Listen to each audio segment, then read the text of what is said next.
What's up? Blockchain here, back at it again for another exclusive.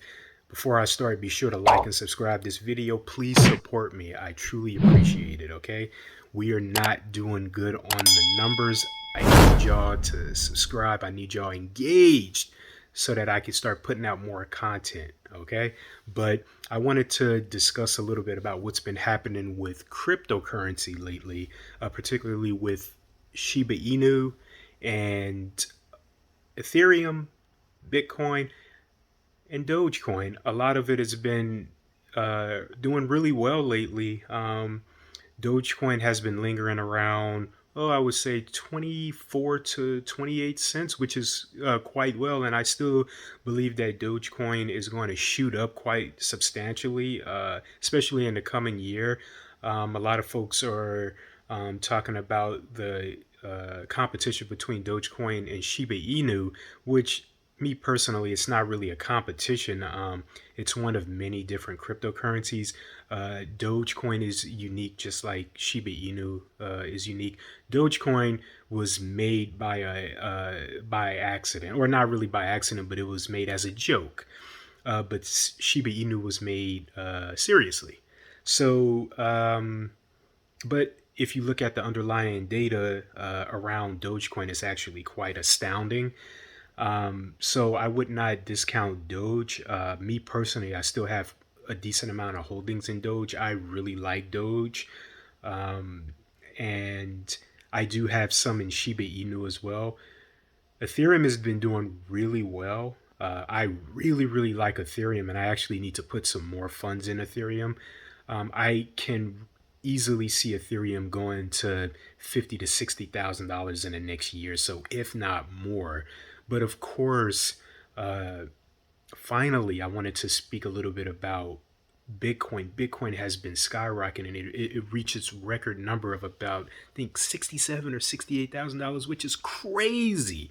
I didn't think it would get that high, but that's amazing, and that's so exciting to see. I think that by the US embracing cryptocurrencies, I think this is going to put us on a new tier of advancement as opposed to a lot of the other countries that banned it, particularly China. Um, a lot of banks are looking for ways to incorporate cryptocurrencies. I mean, just mainly banks in here in the UK. They've been really eyeing the various types of cryptocurrencies to as the future. And I could very well see them completely abolishing traditional government currency, that was made and or that's materialized by the Federal Reserve and the Treasury and all of that other good stuff, or mainly the Federal Reserve. So I do believe that we're probably going to completely do away with government currency in a certain time. But I also know that the government is very eager to discover ways to really, really hold a powerhouse in the various types of cryptocurrency. They're looking for ways to regulate it. So that's pretty much what's happening. Now, I wanted to also discuss a little bit about stable cryptocurrencies or stablecoin. This would include USDT, which is Tether, and USDC. USDC, a lot of trading platforms such as Coinbase and Voyager, if you hold funds in USDC, they're actually offering big, big, big incentives, 5 to 9% if you hold your money in a stable coin, which is insane. And stablecoin means just that. It stays at its fixed price value. So you can think of it as a savings account in a sense. But, if you look at all of the savings accounts, even the really good ones online, like American Express Savings, Ally Savings, all of these prominent savings accounts that offers a decent amount of APY, it still pales in comparison to what Coinbase and Voyager and some of these other platforms are offering. If you just hold your money in USDC, some are offering 5 to 9%. That's insane. That's such a good amount. If you have savings, take advantage of that. transfer your money out of your savings account, or even half or a quarter or whatever you're comfortable with, and put it in a USDC. This way you could take advantage of that very high interest. That's insanely good. But again, Coinbase, if you're probably a little more skeptical using the smaller platforms, I would probably recommend Coinbase because they're a larger platform and they're based in the US. So I would consider using Coinbase. I believe they offer interest at 5% if you use just the regular Coinbase platform. So yeah, take advantage of that. And even if you have 10, 15 grand in your savings account, throw it in USDC and just let it sit there and accumulate all of that interest. That's a lot of good extra cash.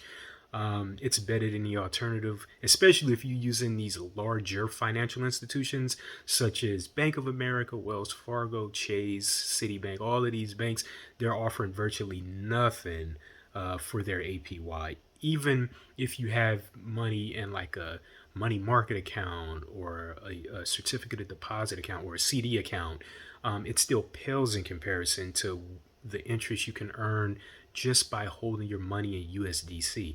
Now, keep in mind, USDC is a stable currency or a stable coin, which means it stays at that value.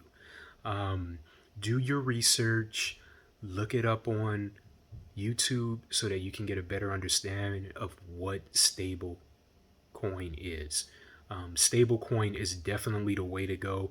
I do personally hold a decent amount of funds in stablecoin, and it's very easy to transfer money from stablecoin to regular USD or whatever currency you want. But it's very easy and it's not as expensive than trying to trade another cryptocurrency to USD. It's very cheap to trade other cryptocurrencies if you're using a stable coin. It's very, very cheap. And some platforms even allow you to do it for free. So there are so many advantages with using stable coin. I would probably arguably say more advantages than disadvantages if you look at the broader scope of things. But yeah, take advantage of that. And yeah, start building up your crypto portfolio, and you know take advantage of that interest, because it's definitely something to keep, especially if you have a decent amount of money where you're not really looking to touch for 3 6 months or longer. So that would be better than just keeping it in a traditional savings account. But beyond that, yeah, Shiba Inu has been doing really well. Bitcoin has been doing really well. Ethereum's been doing really well. Dogecoin has been relatively hovering between 24 to 28. I would like to see Dogecoin do a little bit better.